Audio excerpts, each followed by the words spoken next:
Hello everyone, आप सबका एक बार फिर से स्वागत है मेरे यूट्यूब चैनल में। आई होप आप सब लोग बहुत अच्छे होंगे और स्वस्थ होंगे। तो आज की इस वीडियो में हम बात करने वाले हैं उत्तराखंड के दो ब्लॉगर्स के बारे में। एक तो हैं उत्तराखंड की अंकिता नौटियाल और दूसरी हैं मोनिका यानी कि प्रियंका योगी तिवारी जी की भांजी। तो आज सबसे पहले हम बात करेंगे अंकिता नौटियाल के बारे में। तो सबसे पहले तो मैं अंकिता जी को बहुत बहुत बधाई देना चाहूँगी, क्योंकि उनकी जो यूट्यूब की फ़र्स्ट पेमेंट है वो आ चुकी है फाइनली। और उनकी मेहनत भी आज सफल हो गई, क्योंकि उन्होंने जब से यूट्यूब की दुनिया में कदम रखा तो भाई हर कोई यही सोचता है, कोई भी अगर यूट्यूब पे आता है ना तो वो यही सोचता है कि कब उसको यूट्यूब के क्षेत्र में सफलता मिलेगी और कब उसकी फ़र्स्ट पेमेंट आएगी। तो हर यूट्यूबर को इस दिन का इंतज़ार रहता है। तो अंकिता का जो सपना था ना कि वो यूट्यूब से अर्निंग करें और दूसरे ब्लॉगर्स की तरह, तो उनका जो सपना था वो आज पूरा हो गया। तो उसके लिए मैं उनको बहुत बहुत बधाई देना चाहूँगी और बहुत बहुत उनको कॉन्ग्रेचुलेशन करना चाहूँगी। और ये आगे भी मैं चाहूँगी, उनके लिए कामना करूँगी कि वो इस यूट्यूब जर्नी में काफ़ी आगे जाएँ और जैसे उत्तराखंड के जो बाकी के ब्लॉगर्स हैं ना, तो वो उनकी तरह बहुत नाम कमाएँ अपना यूट्यूब के इस फील्ड में। और इसके साथ ही अंकिता ने अपनी इस सक्सेस के लिए बहुत सारे लोगों को थैंक यू भी बोला, क्योंकि उनकी सफलता के पीछे ना बहुत सारे लोगों का हाथ है। सबसे पहले तो उनके पेरेंट्स को उन्होंने थैंक यू बोला, क्योंकि अगर उनका पेरेंट्स का सपोर्ट नहीं रहता तो शायद वो ब्लॉगिंग कभी स्टार्ट नहीं कर पाती। और इसके अलावा अगर हम लॉजिकली देखें तो इसके पीछे सबसे बड़ा हाथ होता है पहाड़ी भाई पीलो चाय का। क्योंकि जो पहाड़ी भाई पीलो चाय है ना, तो वो पहले से उत्तराखंड के काफ़ी फेमस ब्लॉगर हैं, तो उनका बहुत ज़्यादा सपोर्ट अंकिता को मिला। क्योंकि भाई इस यूट्यूब की दुनिया में जो भी आता है ना, तो उसको सफलता तो एक दिन मिलती ही मिलती है, लेकिन ये ज़रूरी नहीं है कि उसको जल्दी ही सफलता मिल जाए। लेकिन अंकिता जी ने काफ़ी जल्दी इस क्राइटेरिया को कंप्लीट कर लिया और उनकी जो फर्स्ट पेमेंट थी ना, तो वो भी बहुत जल्दी आ गई। तो इसके पीछे कहीं ना कहीं सबसे बड़ा हाथ जो जाता है वो पहाड़ी भाई पीलो चाय को ही जाता है। क्योंकि उनकी वजह से ना अंकिता आज इतनी जल्दी इस मुकाम पर पहुंच पाई कि उनको इतनी जल्दी यूट्यूब अर्निंग भी आज मिलने लग गई है। और मुझे अंकिता की ना सबसे अच्छी बात ये लगी कि अंकिता ने उन लोगों को भी थैंक यू बोला जो लोग ये चाहते थे कि जो अंकिता है वो ब्लॉगिंग ना करे। क्योंकि अंकिता ने अपने ब्लॉग में अपनी यूट्यूब जर्नी के बारे में बताया। तो उन्होंने ये भी बताया कि बहुत सारे लोग ऐसे मिले उनको अपनी लाइफ में, जब उन्होंने ब्लॉगिंग की स्टार्टिंग करी थी तो उस टाइम पर काफ़ी लोगों ने उनको रोकने की कोशिश करी। और उनके पेरेंट्स को भी काफ़ी कुछ बोला कि अंकिता को ब्लॉगिंग नहीं करनी चाहिए और इनका जो ब्लॉगिंग करने का डिसीजन है वो गलत है। तो अंकिता ने उन लोगों को भी धन्यवाद बोला, जो कि एक बहुत अच्छी बात है। क्योंकि हर किसी की लाइफ में ना ऐसे लोग होते ही होते हैं, कुछ पॉजिटिव लोग भी होते हैं तो कुछ नेगेटिव लोग भी होते हैं। और कुछ लोग हमको सपोर्ट करते हैं तो कुछ लोग हमको डिमोटिवेट करते हैं, और कुछ लोग ये चाहते हैं कि जो अगला बंदा है वो आगे ना बढ़े और वो हमारे अंदर कमियां निकालते हैं। तो ऐसे लोगों का होना ना बहुत ज़रूरी होता है। अगर ऐसे लोग हमारी लाइफ में नहीं होंगे ना तो हम कभी भी अपनी कमियां नहीं देख पाएंगे और कभी भी हम आगे नहीं बढ़ पाएंगे। तो अंकिता ने ऐसे लोगों को धन्यवाद भी बोला, जो मुझे बहुत अच्छा लगा। क्योंकि इतनी ज़्यादा मैच्योरिटी होना, वो भी इतनी कम उम्र में, बहुत बड़ी बात है। जैसे कि आप लोगों को पता ही है कि जो अंकिता है ना, उन्होंने अभी अभी इंटर पास कर रखा है, तो वो एज में काफ़ी कम है, लेकिन जो उनका समझदारी का लेवल है ना, तो वो बहुत ज़्यादा है। तो इतना कम उम्र में इतनी समझदारी होना, तो भाई हर किसी के अंदर ये चीज़ नहीं होती है। तो ये चीज़ अंकिता के अंदर बहुत अच्छी है कि उनकी जो सोच है ना वो बहुत अच्छी है और वो बहुत एक समझदार लड़की है। और इसके अलावा जो अंकिता नौटियाल है ना, तो वो एक काफ़ी अच्छी ब्लॉगर हैं। आप देखते होंगे उनके ब्लॉग्स को कि उनका जो ब्लॉगिंग करने का तरीका है ना वो काफ़ी अच्छा है और बहुत अच्छे वो इंटरेस्टिंग ब्लॉग बनाती हैं।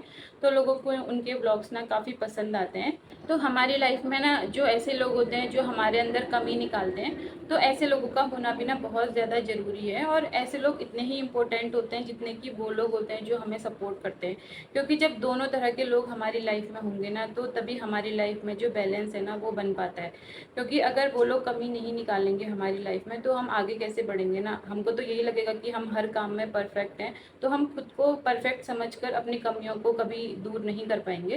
तो जो अंकिता है ना, उन्होंने भी यही करा। उन उन लोगों ने अंकिता ने उन लोगों की बात पर बिल्कुल ध्यान नहीं दिया जो लोग ये बोला करते थे कि जो अंकिता हैं वो ब्लॉगिंग नहीं कर सकती हैं और उनका जो ब्लॉगिंग करने का डिसीजन है वो गलत है। तो अंकिता ने आज उन सब लोगों को गलत साबित कर दिया। और अगर शायद वो लोग अंकिता में कमी नहीं निकालते ना, तो अंकिता आज इतनी जल्दी अपने इस ब्लॉगिंग के फील्ड में सक्सेस नहीं हो पाती। और जो अंकिता हैं तो वो काफ़ी लकी हैं क्योंकि उनको इतने सपोर्टिव पेरेंट्स मिले हैं जो उन्हें उनकी हर कदम पर सपोर्ट करते हैं, और उनको इतने अच्छे लाइफ पार्टनर मिले हैं जो पहाड़ी भाई हैं। तो भाई आप सब लोग पहाड़ी भाई के भी ब्लॉग देखते ही हैं कि वो कितने अच्छे इंसान हैं, उनके अंदर भी कितनी ज़्यादा मैच्योरिटी है, वो भी हर बंदे की हर सिचुएशन को समझते हैं। तो अंकिता एक तरह से देखा जाए तो ना काफ़ी लकी है क्योंकि उनको लाइफ पार्टनर भी बहुत अच्छे मिले हैं जिन्होंने आज यूट्यूब जर्नी में जिनका सबसे बड़ा हाथ है कि उनकी वजह से अंकिता को इतनी जल्दी सक्सेस मिल पाई है। और इसके साथ ही अंकिता के पेरेंट्स जिन्होंने अंकिता को सपोर्ट करा, उनका भी बहुत बड़ा हाथ है अंकिता की सफलता के पीछे। और अभी तो अंकिता की एज काफ़ी कम है, और जैसे कि आप लोग जानते हैं कि जो अंकिता है वो उत्तराखंड आई है अपनी ग्रेजुएशन की पढ़ाई के लिए। अब देखते हैं कि जो अंकिता है और जो पहाड़ी भाई पीलो चाहिए उनकी जो शादी है वो कब तक होती है, क्योंकि अभी तो उन्होंने ऐसा कुछ नहीं बताया अपने ब्लॉग में कि उनकी शादी कब है। लेकिन बहुत जल्दी वो ब्लॉग भी आएगा क्योंकि बहुत सारे लोगों को उस दिन का इंतज़ार है कि आखिर कब पहाड़ी भाई पीलो चाय और जो अंकिता है वो शादी के बंधन में बंधेंगे।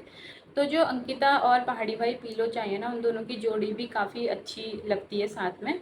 तो आपको कैसी लगती है उनकी जोड़ी, और आपको क्या लगता है कि दोनों में से अच्छा ब्लॉगर कौन है? कमेंट सेक्शन में अपनी राय ज़रूर देना। और अब बात करेंगे मोनिका के बारे में, यानी कि प्रियंका योगी तिवारी जी की भांजी के बारे में। तो अभी भी ना काफ़ी लोग ऐसे हैं जिनको ये लग रहा है कि जो मोनिका है उनकी सगाई नहीं है, क्योंकि मोनिका ने ना अभी खुद से ये बात रिवील नहीं करी।